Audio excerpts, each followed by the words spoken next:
All right. Because we are talking of history, I'm trying to see who you could have learned from, who could have inspired you, who you could have read more about as in the past. No, this of course can be in America or in the diaspora. It can be anywhere. So I'm trying to see who did you like to read much about that we can also learn from. Sure, sure. And uh, there's some books of mine over my shoulder there. My wife, she probably wants me to get rid of some books.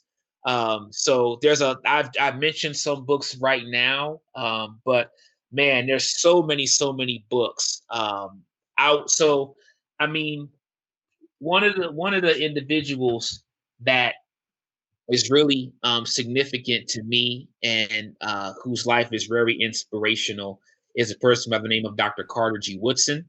Dr. Carter G. Woodson is the father of Black history. He's the second African American to graduate with a PhD, Harvard University, 1912, and his both his parents were formerly enslaved, and he would at Harvard challenge his teacher, his professor, when his professor said that those of African descent have no history, and so he fought against that. He said he was going to devote the rest of his life to pushing back against that, and he established an organization called the Association for the Study of African American Life and History, and they started to institute Negro History Week, which will be called Black History Month. So, anyways, Carter G. Woodson, the father of Black history, that is a work that I think is really significant. I'm an educator, and so I always like to speak to specifically the plight of African American educators, especially in the South, 1860 to 1935. Speaking about how even under the thumb of slavery, there were efforts to try to become literate and trying to learn. I think James Anderson did a great job. Professor Anderson did a great job of breaking down how literacy was carried over into post emancipation and once African Americans were freed. Another book I think that is good to have in your collection um, is African American Education in Slavery and Freedom, Self Taught by Heather Andrea Williams. I think that's a great book as well to learn from. Another influential work.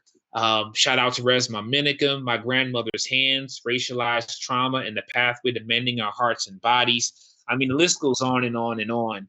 A book, let me see. There's so many works to get into.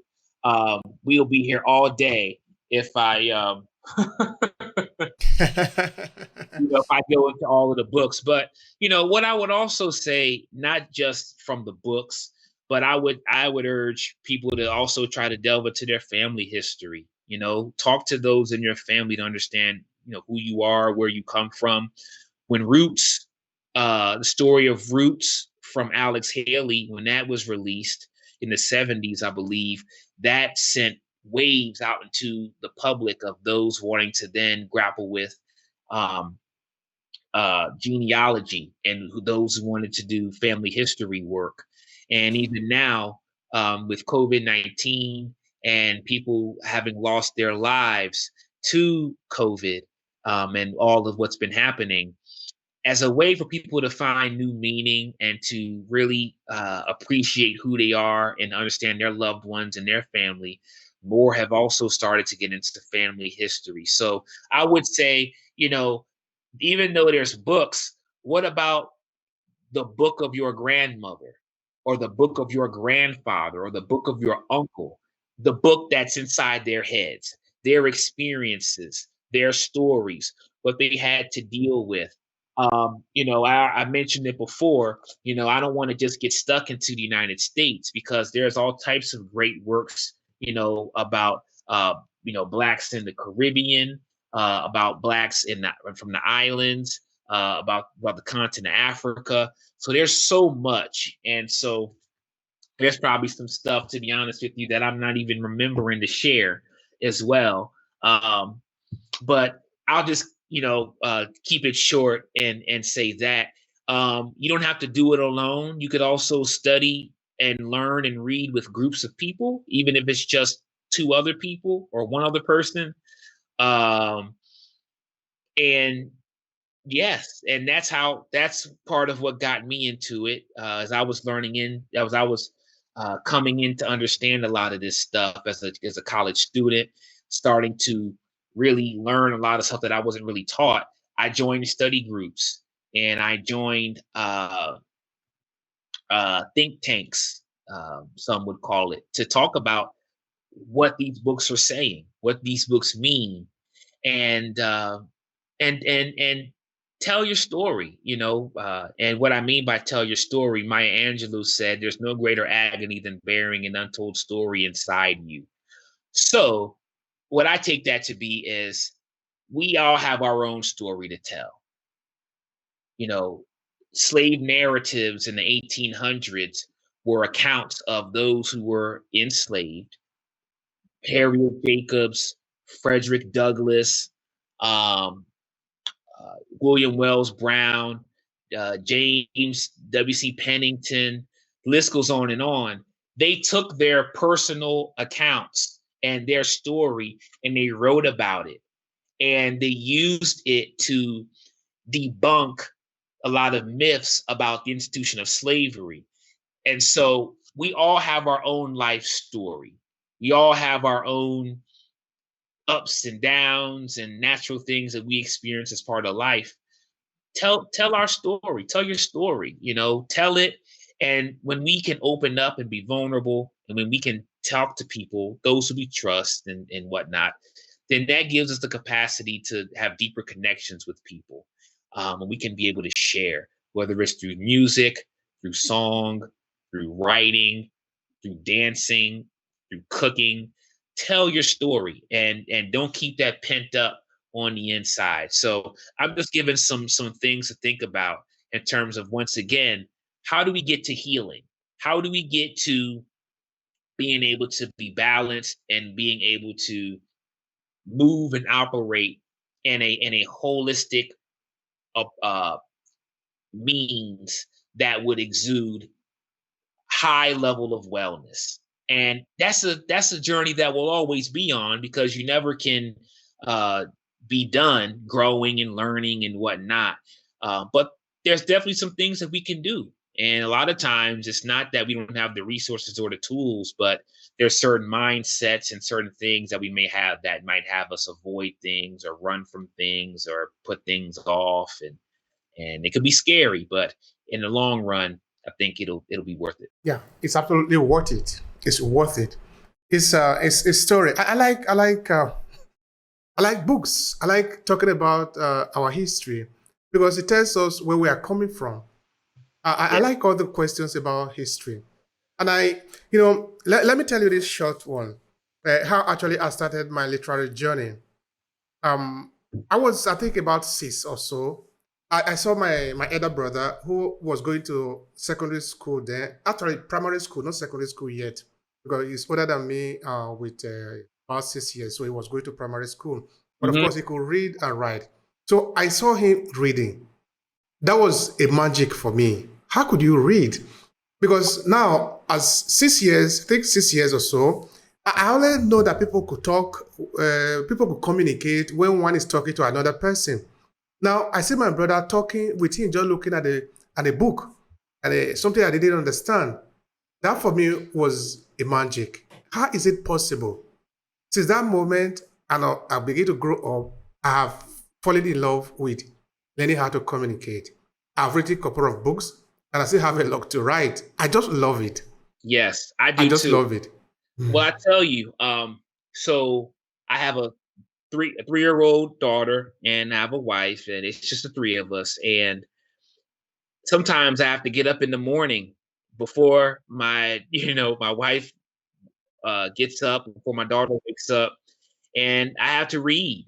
Um, for me, and so I mentioned already before in our conversation what I'm doing now in terms of healing, history heals consulting, supporting people and aiding them and being able to support their mental health and their wellness using the lens of history. But from even my own personal life, reading settles me. It's like reading calms me, reading relaxes me.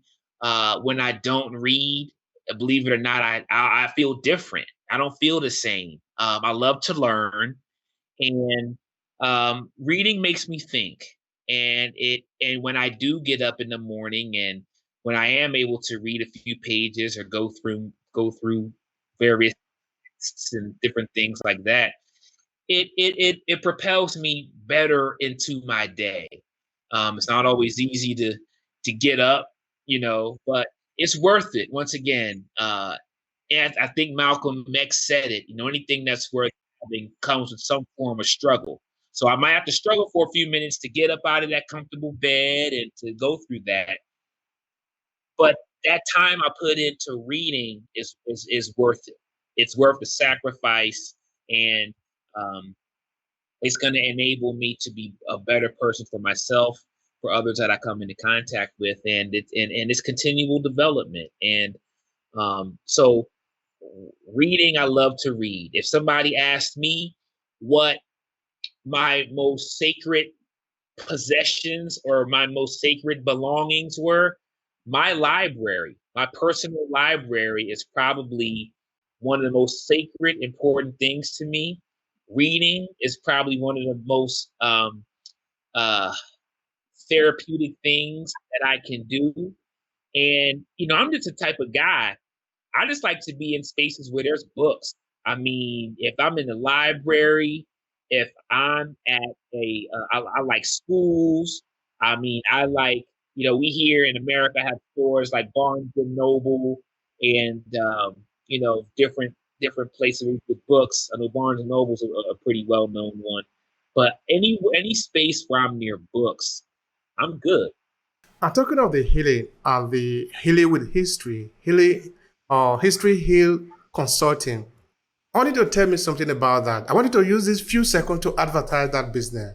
Let people understand how they should connect with you. Sure. Well, like I said, I really appreciate you and your platform for having me on. I've definitely been enjoying our conversation. So, History Heals Consulting, and you could actually go to the website. It's History Heals Consulting, and it's all together, no space, .com, and you can be able to see the services that I offer. And so, History Heals Consulting is basically a business that is devoted to using history, as we've been talking, using the lens of history, primarily African American history, as a vehicle to aid and support schools, those who work in schools, businesses and companies, um, just better their environment in terms of wellness, in terms of mental health, in terms of fostering inclusivity. And I've found that there's a lot of need for that, because in these workplaces, in these educational settings, there is a lot of people who feel devalued. A lot of people feel unappreciated. They're burnt out. I mentioned already how as we're going into the school year here in the States, many teachers are on their way out the profession. Many principals and many administrators are on their way out the profession. Um, Parents don't even know if they want to send their children to school. In fact, homeschooling has increased. So there's a lot of turmoil in these spaces. So History Heals Consulting comes to be able to use history to have these difficult conversations about race and racism and inequities and injustices. We could talk about these things under History Heals Consulting, and we offer wellness groups for those who want to support their wellness and their mental health by way of mindfulness and breathing techniques, how to ground themselves and how to be able to uh, find ways to support themselves. Also, with professional development. So there's classes people can actually be able to have that I offer to be able to help us understand history and how it affects us in the present. I do speaking engagements as well, and I consult with museums and public history spaces as well. And so those are pretty much the four ways that you can get support. Once again, wellness groups. There's also classes and professional development that you can take, speaking engagements, keynotes, or speeches, or if you have a function. That's one way. And then the other way is consulting, working with museums. If you have an exhibit that you're putting up, or if you're trying to display something, or you're trying to make sure that what you're putting forth to the public is something that is uh, telling a story in a just way, then that's another service that I offer. So you can reach out to me at info@historyhealsconsulting.com. If you want to send me an email, you can go to the website. I'm also on LinkedIn, which is how you and I connected as well. Uh, yes, I'm also on Instagram. I'm on IG. That's at History Heals. I'm on Facebook. I'm on Twitter. But you know, I would also say that there are other groups that I'm connected with as well too. And so if you reached out, and I'm sure that you can get some support from what I offer. And if not, then I could try to help you find what it is that you're looking for and what it is that you need. So glad to be back on the platform, man. I had a blast. I hope this isn't the last time we can do this. No. Of course, we have a lot of things to talk about. Of course, Yeah. you are welcome. Most time when I have guests here, we spend a lot of time. I always have a lot of things to talk about, so they usually come back. Yes. All right, that's why we are here. We are here at the service of the people to share information so that others can learn also from it. So we have the chance to talk to people like you. We are usually booking the second appointment after. Okay. All right. All right. So, what is going to be your final thought here, considering what we have talked about today? It can be a message. It can be a kind of a line you wanted to reinforce. Please go ahead and do that. I'm going to paraphrase a quote from James Baldwin, the writer, the social critic, the author. He said, "History is not the past. History is the present. We are our history. We carry our history with us." There's a lot of healing power that comes with understanding that where we come from. And in order for us to know where we're going, it is so critical and so important and so meaningful to understand where we've come. And so, that being said, my name is Marcus Sankofa Nicks. I am representing History Heals Consulting. I'm delighted to serve, and I'm also a humble student as well. But I'm so glad and thankful to be on this platform. And I'm looking forward to more conversations, and I'm so appreciative. And I've just found another friend and another partner and another one to collaborate with here. So that is what I have. Thank you. I appreciate it. Thank you so much. It has been a pleasure on my part. I really did enjoy it. So that we are going to have another one soon. Thank you. All right.